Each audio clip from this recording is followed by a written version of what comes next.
Hello, today we're going to be reviewing Iron Man #1, written by Joshua Williamson, with artwork by Carmen Carnero.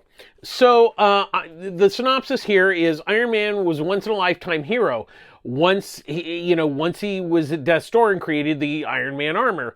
So what if someone else had created it first before him? Madame Mask has been asking this same question, is trying to recreate the next generation weapon. That's the basic premise here. And, it's kind of an interesting first issue. I wouldn't say that I was necessarily blown away. It's a decent setup to the story of, setting up this new, kind of world where Tony Stark has created, he's obviously Iron Man, but other people obviously want to create Iron Man too.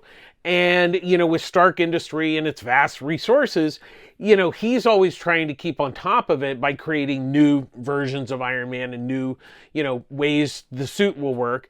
And so other people are like, hey, maybe we could do that too. So that's kind of the question that's posed in this initial issue. Like I said, I thought it was, I thought it was a decent story. Didn't necessarily bowl me over, but, it is a first issue. So there's always, kind of exposition and setting things up. And that's what Williamson is doing here. Carnero's artwork, it's really quite nice. It's a good looking book and everything.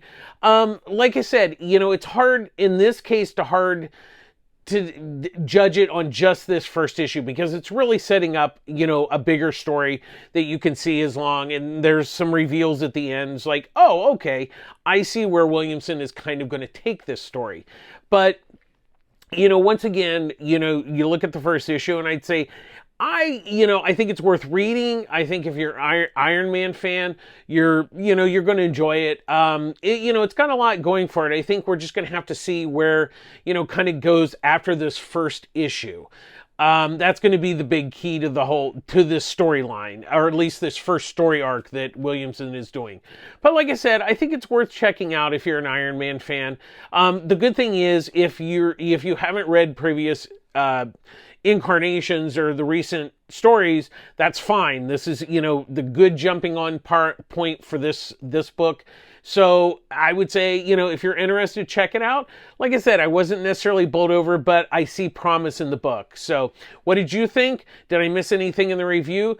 Let me know in the comments below, and make sure you subscribe so you don't miss any upcoming reviews. Thanks for watching. Bye-bye.